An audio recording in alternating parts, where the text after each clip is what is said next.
Hello दोस्तों, पवन teaching centre में आपका स्वागत है। पेन पेपर हाथ में है और 10वीं के हिस्ट्री की बुक साथ में है, तो बने रहे पवन टीचिंग सेंटर के साथ, पढ़ते रहें, यूँ आगे बढ़ते रहें। आज हम लोग देखेंगे उन क्षेत्रों में स्थापित इस प्रभाव में वहाँ की अपनी राजनीतिक प्रशासनिक व्यवस्था का भी बड़ा योगदान है। देखा जाए बहुत सारे जो हम पार्ट 6 में करने जा रहे हैं, इसमें देखें इसके पहले पार्ट 5 था। अगर आप इस वीडियो को देख रहे हैं तो इसके पहले वाले वीडियो को देखना ना भूलें, क्योंकि आप अगर उसको देखिएगा तो समझने में बेहतर हो पाएगा, क्योंकि यहाँ से आपको डायरेक्ट नहीं पता चलेगा कि क्या हम बताने का प्रयास करें या क्या बता रहे हैं आपको। उन सभी देशों में शासन शासन का कौन रूप, सब रूप कौन शाही, पीछे पीछे बोलिए मेरे में, तो राजशाही तानाशाही सैनिकवाद का, जिसमें जनता की आवाज़ को सुना नहीं जाता है, जिसमें जनता की आवाज़ को क्या नहीं किया जाता, सुना नहीं जाता। कहा जाए यदि सभी देशों में शासन का स्वरूप राजशाही की तानाशाही सैनिकों का, जिसमें जनता की आवाज़ को सुना नहीं जा सकता है। तो तानाशाही क्या कहते हैं, राजशाही किसको कहते हैं, जिसको समझने का प्रयास करते हैं। तानाशाही क्या होता है, राजतंत्र क्या होता है, जिसको देखिएगा। तानाशाही किसको कहते हैं, यहाँ सरकार है, कौन कार, अरे सरकार, कौन कार के बारे में बात करें, सरकार के बारे में। ऐसा सरकार हो जहाँ जनता, जनता, तो वो सारी सरकार तो हम समझ लाते हैं, जिसका सत्ता चल रहा है उसको सरकार कहते हैं, लेकिन ये जनता कौन होता है, जो उसको, अरे पब्लिक को ही क्या कहते हैं, जनता कहते हैं। तो पब्लिक है जो जनता है, जो आम लोग हैं, जो हम लोग आप लोग किसके अंतर्गत आएंगे, जनता के अंतर्गत आएंगे। हमारे बातों को नहीं सुना जाए तो क्या कौन मरा, ऐसे हमारा सरकार हमारे बातों को सुन लेता है, मान लेता है, लेकिन फिर भी देखते हैं अगर कोई ऐसा कानून पारित किया जाता है जिसमें लोग हड़ताल करते हैं, उसका विद्रोह करते हैं, तब जाकर उस कानून को क्या लिया जाता है, वापस लिया जाता है। लेकिन जनता का भलाई के मद्देनजर रखते हुए वो क्या कानून बनाया जाता है। फिर भी कुछ कानून जो गलत होते हैं जिसको वापस ले लिया जाता है, कोई बिल आते हैं उसके बावजूद भी, लेकिन कहीं कहीं ऐसा होता है कि जनता के कोई मतलब नहीं है, जनता को देख कर नहीं चलना चाहिए, सरकार प्रॉफिट में होना चाहिए, सरकार उच्च लाभ कमाना चाहिए, वैसे बिल पारित करते हैं। यानी कहने का मतलब अपना मनमानी करते हैं। उसको मन हुआ कि 1500 रुपये लीटर तेल कर देंगे तो 1500 रुपये लीटर तेल कर देगा, जिसको मन हो गया 200 रुपये लीटर कर दे 200 रुपये, ये तानाशाही कराएगा। और क्रमबद्ध तरीके से बचना, 1 रुपया बढ़ना, 2 रुपया महंगाई के हिसाब से घटना बढ़ना, ये क्या कहलाएगा, राजशाही लोकतंत्र कहलाएगा। तो राजशाही तानाशाही में यही बात है कि जनता की आवाज़ को नहीं सुना जाता है, लेकिन लोकतंत्र में किसका आवाज़ सुना जाता है, जनता की आवाज़ सुना जाता है। क्योंकि अगर नहीं दीजिएगा तो अगला साल आपको वोट नहीं देगा, नहीं सुनिएगा, तो इसलिए जनता का आवाज़ सुना जाता है। कौन तंत्र में, लोकतंत्र में, और कौन शाही में, तानाशाही में, और तानाशाही और सैनिक राजशाही में नहीं सुना जाता। इस दूसरे क्षेत्र का दूसरा घड़ा पश्चिम यूरोप, इसमें देखा जाए दूसरे क्षेत्र को देखा जाए, दूसरा घड़ा को देखा जाए तो पश्चिम यूरोप में ब्रिटेन, फ्रांस, पश्चिम जर्मनी, बाल्टिक देश, स्पेन था। यहाँ भी 1945 से 1960 के दशक में महत्वपूर्ण आर्थिक संबंधों का विकास हुआ था। इस क्षेत्र की महत्वपूर्ण विशेषता 1945 के बाद यह रही कि विश्व राजनीतिक और अर्थ क्षेत्र में का इन देशों का प्रभाव काफ़ी हीन हो गया था। हीन हो गया था। 1945-1960 के दशक में महत्वपूर्ण आर्थिक संबंधों के विकास को क्या कर दिया गया, हीन कर दिया गया था। कहने का तात्पर्य यह हुआ कि 1960-45 में देखा जाए, इस दशक में देखा जाए तो इस सारे देश में ब्रिटेन, फ्रांस, जर्मनी, बाल्टिक देशों में देखा जाए तो 1945 से 60 के दशक में देखा जाए तो यहाँ विकास को जब महत्वपूर्ण योगदान विशेषता दिया गया। कब, 1945 से दिया गया। इसके बाद ही राजनीतिक अर्थव्यवस्था में धीरे धीरे काफ़ी सुधार आने लगा। सुधार आने मतलब से हल्का हल्का सुधार आने लगा, पूर्ण रूप से सुधार नहीं आने लगा। 1970 तक एशिया और अफ्रीका, अफ्रीका में स्थापित उनके सारे उपनिवेश उनसे छीन गए, जिनके संसाधनों का दोहन करके उन देशों को ने विश्व पर अपना प्रभाव स्थापित किया था। कह इनके सारे रूल नियम को क्या कर दिया गया, छीन लिया गया, क्योंकि यहाँ पर क्या किया जा रहा था 1970 के बाद एशिया और अफ्रीका में उपनिवेशवाद जो थे। बोल सर उपनिवेशवाद क्या करता है, दूसरे देशों वाले लोग आके किसी दूसरे देश में बस जाना और अपना सत्ता वहाँ चलाना, अपना मुनाफा कमाने के लिए हर एक रूल नियम को फॉलो करना, अपना मुनाफा कमाने के लिए, वैसे लोगों को उपनिवेशवाद कहते हैं। जैसे आप लोग देखते होंगे, अगर गाँव के से बिलोंग करते होंगे तो गाँव के जो परस्पर पहले से खानदानी रहते आ रहे होंगे, लेकिन कुछ लोग ऐसे होते हैं जिनके पास पैसा होगा तो गांव में जाके ज़मीन खरीद लिए, दूसरे गांव से नज़दीक आकर शहर के खरीद लिए, वो आकर के आप बस जाते तो कहता है कि यहाँ तो बस आके बसा हुआ है। यही चीज़ वही व्यक्ति भारत के ना होकर किसी विदेश से आके बसता तो कौन देश कहलाता, उपनिवेशवाद कहलाता। और वो बड़े लोग जब विदेश आएगा, अभी जाइएगा विदेश में बसने के लिए तो छोटे मोटे तो नहीं जाएगा कि 500,000 रुपये लग जाए, करोड़ों अरबों रुपये रहेगा तभी तो जाके विदेश में बसने का सोचिएगा, तो उपनिवेशवाद कहलाएगा। उम्मीद करते हैं आपको समझ में आया होगा कौनवाद, उपनिवेशवाद। इस स्थिति से निपटने के लिए तथा साम्यवादी विचार के प्रयास को रोकने के लिए समन्वय और सहयोग के एक नवीन युग की शुरुआत किया गया। अगर देखा जाए तो इस सारे चीज़ों को निपटने के लिए, इस सारे चीज़ों से बचने के लिए कौन विचार, साम्यवादी विचार को रोकने का सहयोग किया गया, यानी प्रयास किया गया। इसमें नवीन युग शुरुआत किया गया, जिसे एकीकरण यूरोप की एक रूप से हम जानते हैं। इस दिशा में पहला प्रयास वैसा तो 1945 के पहले फ्रांस के विदेश मंत्री बिरिया के यूरोपीय संघ के विचार में हम देखे हैं। अगर देखा जाए तो ये विचार को जो किया, साम्यवादी का विचार जो पर रोक लगा था, इस विचारों को एकीकरण, इसी विचारों को फॉलो करते हुए यूरोप में एकीकरण हुआ। यूरोप में एकीकरण का रूप सामने आया कह सकते हैं। इसी प्रयास से 1945 में क्या किया गया, विदेश मंत्री के यूरोपीय संघ के यूरोपीय संघ के कौन मंत्री, विदेश मंत्री करा यूरोपीय संघ के जो विदेश मंत्री थे उन्होंने हम देखते हैं, लेकिन वास्तविक रूप से देखा जाए, वास्तविक रूप से इनकी शुरुआत शुरुआत कब हुआ था, 1944 में। 1944 में कौन करके आया, उभर कर सामने आया, उभर कर सामने आया जब कौन लैंड, नीदरलैंड, कौन जीएम, बेल्जियम और कौन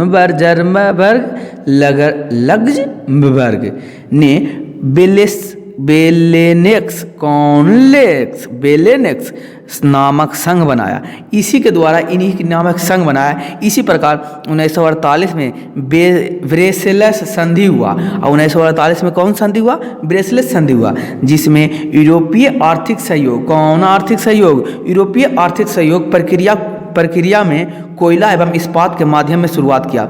यूरोप में क्या हुआ, कोयला और किसके कह सकते हैं व्यापार का शुरुआत हुआ। तो कौन सा व्यापार का शुरुआत हुआ, तो कोयला और इस्पात का व्यापार का शुरुआत किया गया। इस प्रयासों के बीच पहला बड़ा कदम उठाया गया, यही सबसे प्रयासों के बीच सबसे पहला बड़ा कदम उठाया गया 1957 में। कौन आमन में, 1957 में। तो वो सर कौन सा पहला कदम उठाया गया, जो हम देखते हैं इसमें साल यूरोपीय आर्थिक समुदाय, कौन समुदाय, आर्थिक समुदाय। बोल सर आर्थिक समुदाय क्या होता है, आर्थिक समुदाय का मतलब लोग ऐसा स्थिति पैदा करना समाज में जो जिससे आर्थिक स्थिति सभी का क्या हो, सुदृढ़ हो, या कह सकते हैं आर्थिक स्थिति अच्छा हो। शुरुआत करना, माध्यम में शुरुआत करना, आर्थिक शुरुआत। यूरोपीय इकोनॉमिक कम्युनिस्ट एवं ECC की स्थापना की। अगर देखा जाए तो इकोनॉमिक्स कम्युनिस्ट एवं ECC के क्या किया गया, स्थापना किया गया।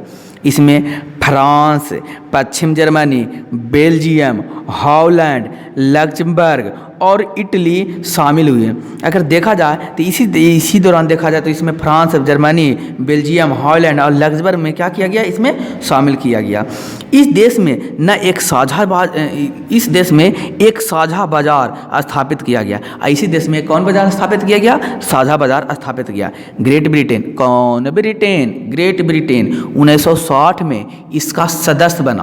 कौन, ब्रिटेन, ग्रेट ब्रिटेन इसका सदस्य बना, 1960 में बना। तो किसका बना सदस्य बना, तो यूरोपियन इकोनॉमिस्ट कम्युनिस्ट का संघ क्या बना, एक स्थापना बना, या कह सकते हैं एक उसमें सदस्य बना। इसी सभी प्रयासों के बीच हमें यह हमेशा ध्यान में रखना होगा कि संयुक्त राज्य अमेरिका, कौन है अमेरिका? संयुक्त राज्य अमेरिका का प्रत्यक्ष प्रभाव इन सभी देशों पर स्पष्ट रूप से बना रहा।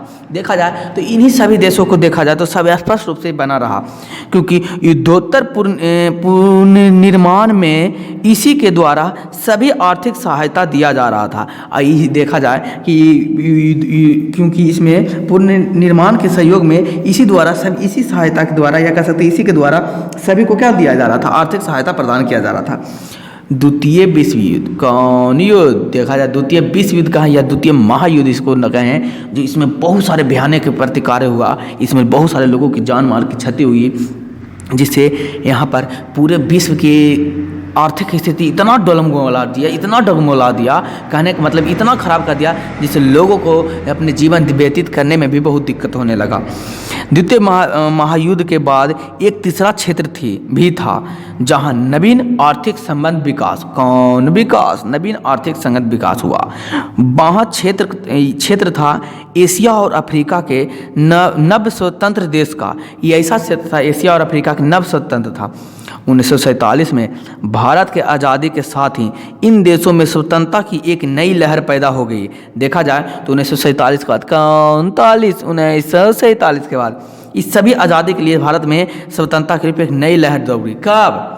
द्वितीय महायुद्ध के बाद। अगले 15 वर्ष में सभी देश लगभग आज़ाद हो गए।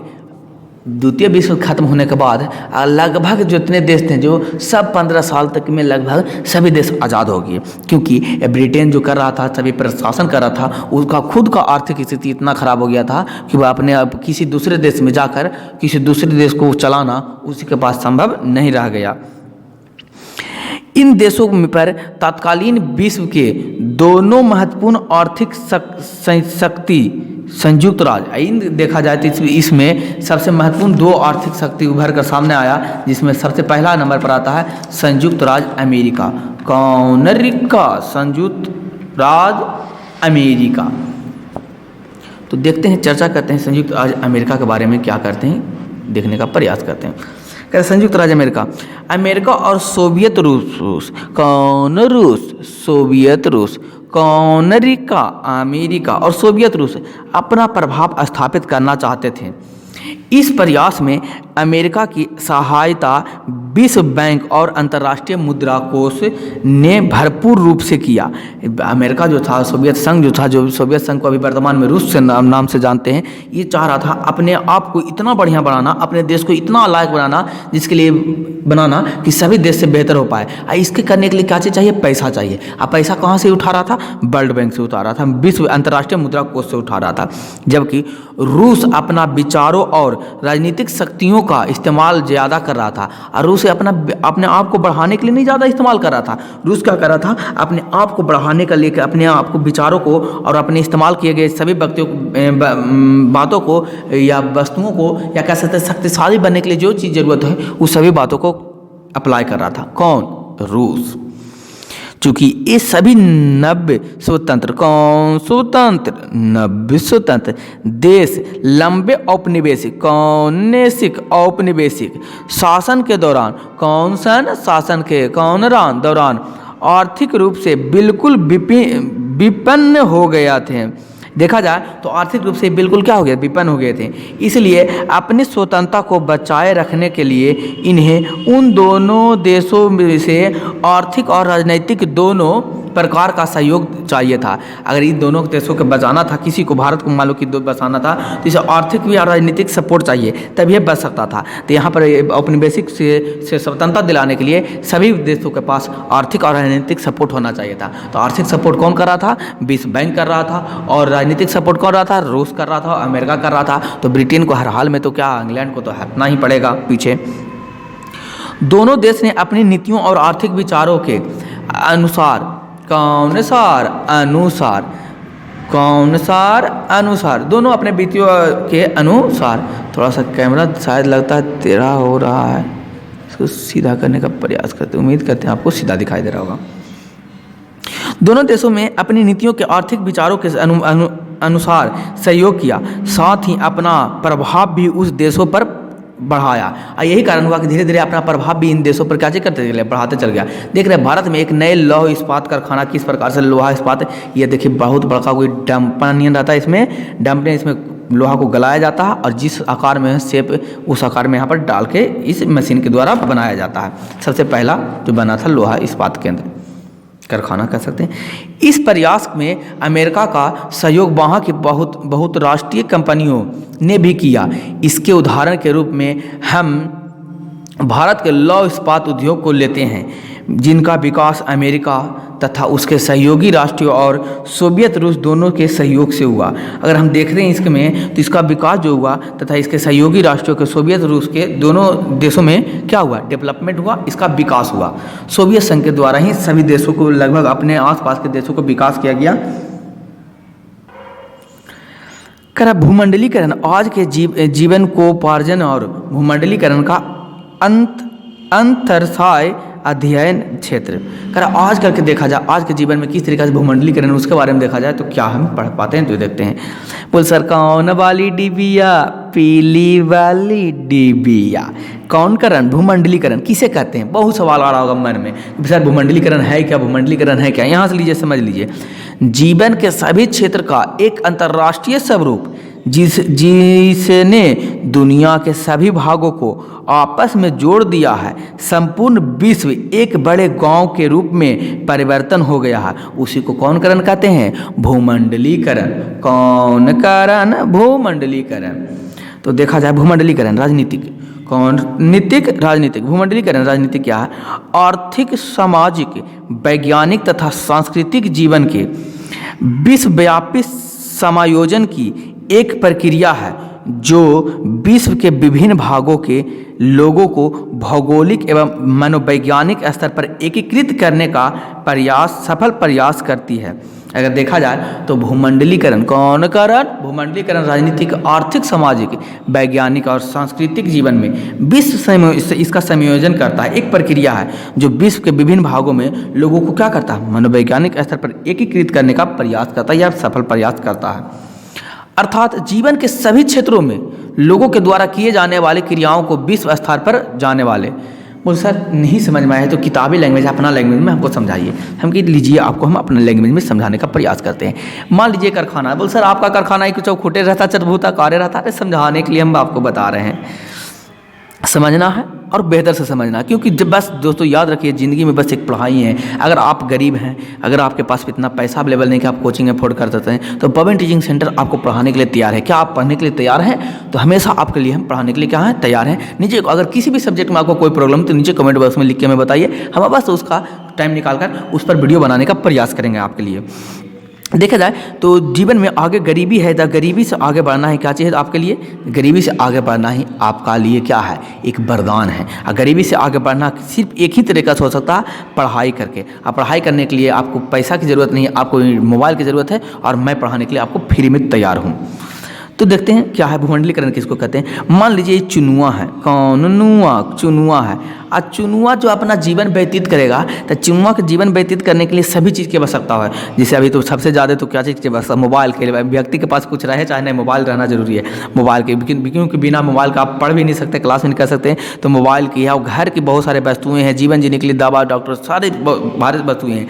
तो क्या किसी सारे चीज़, मोबाइल हो, दवा हो, कपड़े हैं, मेडिसिन हो और वगैरह इंस्ट्रूमेंट हो, घर का सामान करने वाला यूज हो, बहुत सा दीपावली है तो दीपावली आ रहा है तो दीपावली में क्या चाहिए? बल्ब चाहिए। क्या सभी एक ही देश में बनना संभव है? क्या सभी एक ही देश के पास इतना क्रिया, सभी एक देश के पास इतना व्यवस्था है कि सभी वस्तुओं को बनाकर उपलब्ध करवा सके अपनी जनता के लिए? नहीं है। तो ये नहीं है तो किसी दूसरा देश को मोबाइल बनाएगा। तो जैसे देखते हैं हम लोग चाइना का मोबाइल ज़्यादा यूज करते हैं, चाइना सामान ज़्यादा कुछ सस्ते पर अवेलेबल हो जाता है। हम लोग एप्पल मोबाइल है तो एप्पल अमेरिका से अफोर्ड करते हैं। भारत का कोई ऐसा तो मोबाइल नहीं जो ब्रांडेड मोबाइल है जिसका उपयोग कर रहे हैं। तो किसी अलग अलग दूसरे देश से मंगा कर हम अपना देश में इसका प्रयोग करते हैं। तो यही कहलाएगा सभी देशों का वस्तु अपना उपयोगी लायक, सभी देशों का वस्तुओं किसी एक देश में उपलब्ध होना ही क्या कहलाएगा? भूमंडलीकरण कहलाएगा। इसी प्रकार से हमारे देश में जो उपलब्ध होते हैं, जो किसी और देश में नहीं उपलब्ध हो पाते हैं, वहाँ हम लोग अपना सामान को पहुँचाएंगे, तो वहाँ के लिए हमारा देश भूमंडलीकरण कहलाएगा। क्लियर है? उम्मीद करते हैं आपको समझ में आया होगा। अगर आपको समझ में आया होगा तो आप और बेहतर से समझने का प्रयास करिए, एक दो बार रीडिंग देखें, नहीं हो सके तो वीडियो को रिवीजन कर करके देखें, जिससे आपको याद हो जाए, आपको क्वेश्चन बनाने में मदद मिले। एक स्वरूप या समानता भूमंडलीकरण के अंतर्गत आएगा, जैसे वेशभूषा और खान पान के स्तर पर कुछ मौलिक विशेषताएं विश्व के सभी देशों में समान रूप से पाई जा रही है। अगर देखा जाए तो भूमंडलीकरण के अंतर्गत देखा जाए तो वेशभूषा और खान पान में देखा जाए तो इसके स्तर पर मौलिक विशेषताएं भी विश्व के सभी देशों में क्या हो रहा है, समान रूप से पाई जा रही है। भूमंडलीकरण के उद्देश्य की विषय में इतिहासकारों और विचारकों को में काफ़ी मतभेद रहा है। कुछ विद्वानों का मानना है कि किसी न किसी रूप में भूमंडलीकरण की प्रक्रिया मानव इतिहास के आरंभ में ही चल रही है। अगर देखा जाए तो बहुत सारे चीज़ों को माना गया है कि किसी न किसी समय में भूमंडलीकरण के लिए मानव इतिहास का आरंभ में ही चल रहा है। कौन चीज़ हो रहा है? मानव इतिहास में आरंभ में ही चल रहा है। कौन वाली डिबिया? पीली वाली डिबिया। देखा, नया शब्द आया पूंजीवाद। पूंजीवाद क्या है, जिसके समझने का प्रयास करते हैं। पूंजी पर आधारित एक व्यवस्था जो बाजार को मुनाफा दे, उस पर टिकाऊ हो, उसे पूंजीवाद कहते हैं। जैसे मुनाफा, जैसे बिजनेस करते हैं, जैसे आप कंपनी खोले, कंपनी जैसे दीपावली आ रहा है, दीपावली के लिए आप दिया का कंपनी खोलें, दिया बेचना है, जैसे भी वो डिजिटल दिया बेचना है, तो डिजिटल दिया का बेचें तो बनाने में उसके लिए क्या चीज़ की आपकी आवश्यकता है? पूंजी की आवश्यकता, कम की ज़्यादा, बहुत ज़्यादा पूंजी की आवश्यकता है। इसके लिए आपको मुनाफा भी होना चाहिए अधिक मात्रा में, नहीं मुनाफा होगा तो आपको लॉस हो जाएगा। तो पहले इसको बनाने के लिए भी पूंजी पैसा चाहिए और इसको बेचने के लिए भी अधिक मात्रा पैसा चाहिए, तभी तो लोग खरीद पाएंगे। तो ऐसे बाजार को कौन बात कहते हैं? पूंजीवाद कहते हैं। और समय के साथ साथ उसका स्वरूप बदलता रहा है। और पूंजीवाद का है, या कह सकते हैं जिस भी व्यापार का है, समय के साथ साथ इसका स्वरूप बदलते जा रहा है। जबकि विद्वानों का दूसरा समूह भूमंडलीकरण को पूंजीवाद से जोड़कर देखता है। अगर देखा जाए उसी प्रकार से जो विद्वान जो हैं, जो आर्थिक समूह में पूंजीवाद को देखते हैं, भूमंडलीकरण से उसको आकर जोड़कर देखते हैं कि भूमंडलीकरण और पूंजीवाद दोनों एक ही हैं। क्योंकि पूंजी नहीं हो पाएगा तो भूमंडलीकरण, यानी दूसरे देश में बनाकर बेच नहीं पाएंगे तो भूमंडलीकरण नहीं होगा। इसलिए उन बड़े बड़े विद्वानों के द्वारा माना जाता है कि भूमंडलीकरण और पूंजीवाद क्या है? एक ही है। इसका उद्देश्य आधुनिक काल में हुआ। इस दृष्टि से उसका रिश्ता पूंजीवाद से गहराई से जुड़ा हुआ है। यही कारण हुआ कि देखा जाए तो इसका रिश्ता पूंजीवाद से बहुत गहराई से जुड़ा हुआ है। भूमंडलीकरण और पूंजीवाद एक दूसरे के समकक्ष चलते हैं। इन विचारों के अवलोकन में भूमंडलीकरण के उदय में 15वीं-16वीं शताब्दी के दौरान माना जा सकता है कि प्रत्यक्ष आधुनिकीकरण और पूंजीवाद प्रवृत्ति से जुड़ा हुआ है। 19वीं शताब्दी के मध्य से जब पूंजीवाद व्यापक व्यवस्था बन गया, भूमंडलीकरण का स्वरूप भी व्यापक हो गया। इस समय पूंजी का निर्यात अंतर्राष्ट्रीय आर्थिक संबंध की कुछ एक मुख्य विशेषताएं, मुख्य विशेषताएं बन गई और व्यापार का परिणाम भी काफ़ी बढ़ गया। अगर देखा जाए यही कारण हुआ कि भूमंडलीकरण की क्या आधुनिक चीज़ में देखा जाए तो देखे जाए समझाने का प्रयास करते हैं। आधुनिक देखा जाए यानी कि अभी वर्तमान समय में देखा जाए कि किस प्रकार से आधुनिकीकरण पूंजीवाद बढ़ रहा है। तो वर्तमान समय में देखा जाए तो पूंजीवाद का रूपरेखा ही चेंज हो गया है। पहले देखते होंगे शॉप होगा, जो दुकान होगा, नॉर्मल दुकान रहते थे, झोपड़ी झुग्गी में रहते थे, इससे कम लागत पर लोग वस्तुओं को बेच भी देते थे, कम मुनाफा पर। लेकिन आज के दुकानदार को देखा जाए तो इतना ताम झाम रहता है, इतना लाइट लगा जाता है, इतना बढ़िया देखा जाता है, आप बाहर से देख के लगता है कि अच्छा कितना अच्छा दुकान है। उसको 50 रुपये एक्स्ट्रा देने के लिए भी क्या हो जाते हैं, तैयार हो जाते हैं। और बस दुकान में जाकर आप 50 रुपये ज़्यादा देकर भी खरीदना पसंद करते हैं। तो ये क्या अकेला है? पूंजीवाद का एक स्वरूप बदलता चला गया। अब ऐसा बदल गया, जो बड़े लोग हैं जो फिर आ रहे हैं पूंजीवादे पर ही व्यापार आ रहा है। जो बड़े लोग हैं वही तो इतना बढ़िया दुकान को अफोर्ड कर सकते हैं या बना सकते हैं, इसलिए उनका ज़्यादा चल रहा है। और जो गरीब हैं, जो ठेले पर बेच रहे हैं, उनका दुकान कम चल पा रहा है, जिसके कारण आर्थिक स्थिति उनका और ख़राब होते जा रहा है। तो हम लोग कह सकते हैं कि आजकल के जो पूंजीवाद है, जो भूमंडलीकरण के जो एक नया आयाम देते जा रहा है। नया आयाम का मतलब है कि पूंजी से ही पैसा, क्या पूंजी से ही पूंजी बनाया जा रहा है। यानी कहने का मतलब जिसके पास आप पैसा नहीं है वह पूंजी से पूंजी नहीं बना सकता है। यही संदर्भ में हम कह सकते हैं आपको कि अब आने वाले समय जो है लोग नॉर्मल नहीं, आने वाले इतने फैशनेबल हो गए, आधुनिक युग में इतना बढ़ गया, व्यापार इस तरीके से बदल गया है कि ऑनलाइन हो गया। आपको अगर वस्तु दुकान में गए, दुकान में पसंद नहीं आया, ज़्यादा पैसा ले रहा, तुरंत आप ऑनलाइन खरीद लीजिएगा, तो दुकानदार वाला तो बिक्री कम हो गया तो क्या पूरी व्यापार यहाँ से भी ऑनलाइन से भी व्यापार हो रहा है, दुकान से भी व्यापार हो रहा है, तो क्या व्यापार का स्वरूप बदला कि नहीं बदला? कहाँ से दुकान से कहाँ गया, ऑनलाइन प्रोडक्ट आ गया। आप घर पर बैठ के जितना प्रोडक्ट देखना चाहते हैं देख सकते हैं और उसके बाद खरीद सकते हैं। लेकिन क्या है, दुकानदार में क्या आप 10 गो प्रोडक्ट दिखाएगा, 20 गो प्रोडक्ट दिखाएगा, तो उतना ही में आपको खरीदना है। अरे बिना व्यापार वाला में क्या है, आप 50 गो 60 गो 100 गो 150 200 जितनी प्रोडक्ट नहीं दे सकते हैं, उसमें एक चूज करके कोई एक अपना लिए सम्मिलित कर सकते हैं। तो कह सकते हैं कि आज कल के जो व्यापार का स्वरूप है बहुत तेज़ी से बदलते जा रहा है। यानी आधुनिक समय में अंतर्राष्ट्रीय स्थिति पर भी देखा जाए तो बदल गया है और राष्ट्रीय स्थिति पर देखा तो कि बदल गया। इसको हम कह सकते हैं इसका व्यापक परिणाम आपको काफ़ी बढ़ा देगा। यही कारण है कि आपका व्यापक परिणाम किस तरीक़े से चेंज होगा आगे आने वाले समय में, और हम लोग अच्छी तरीक़े से इसको देख पाएंगे। दोस्तों उम्मीद करते हैं आपको वीडियो अच्छा लगा, तो वीडियो अच्छा लगा तो वीडियो को लाइक और शेयर सब्सक्राइब करना ना भूलें। बने रहे पवन टीचिंग सेंटर के साथ, पढ़ते रहिए, आगे बढ़ते रहें। अंत में मैं आपको यही कहूँगा, छोटे को प्यार करें, बड़े को सम्मान करें, अपना व्यक्तित्व इस तरीके से कायम रखें कि आपके साथ रह रहे स्त्री भी सुरक्षित महसूस कर सके। तो आज के लिए बस इतना ही।